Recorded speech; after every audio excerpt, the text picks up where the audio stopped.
Hey friends, we are from the team Happy Learnaholic, and today we are going to see the question form S3 from S2. So the program is to accept two string values S1 and S2 and an integer x as the input. The program must print S if S1 can be formed from the alphabets of S2 for at least x times, else the program is print no as the output. Note: the string values S1 and S2 are case sensitive, and boundary condition the length of the string should be less than 1000 and the value of x should be less than 50. So the first line consists of S1, second line consists of S2, third line consists of the x value, and the output should be yes or no based on the above condition, whether we can form or not. Moving ahead with the explanation part, example 1. So the first one is laptop, second one is this string, and they're giving the k value to be 2. So what we ought to do is you have to check whether 2. Okay, so there are 2 else. 2 else is there, you have to check. So it is there.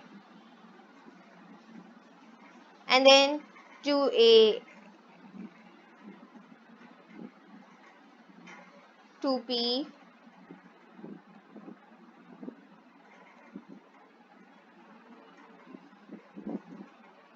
and 2t. So if in this way you check and 2o, again you should have 2p, this one and this one. So you're getting a laptop twice terms available from the string B. So from string B you can form laptop 2 times. So since we are able to form, output will be S. If not, output will be no. So that is the main logic here. Moving ahead with the program, I have coded it in Python. First line you're getting the input, second line again you're getting the second string, third line you're getting the x value, x or k. I have taken it as k here, that is the number of count you have to check for L. Okay, and then you are iterating while the len of b is not equal to 1.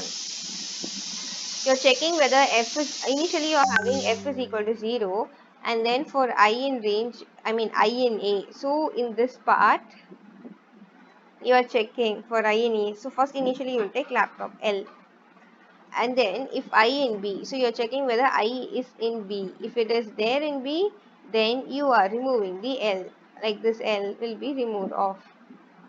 Else you increment the value of f to 1 and then break.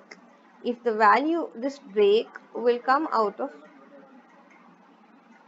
this for loop. If f is equal to 1, that is if this condition satisfies, then you have to break, and if you break, this will come out of this while loop. Else you have to increment the count value.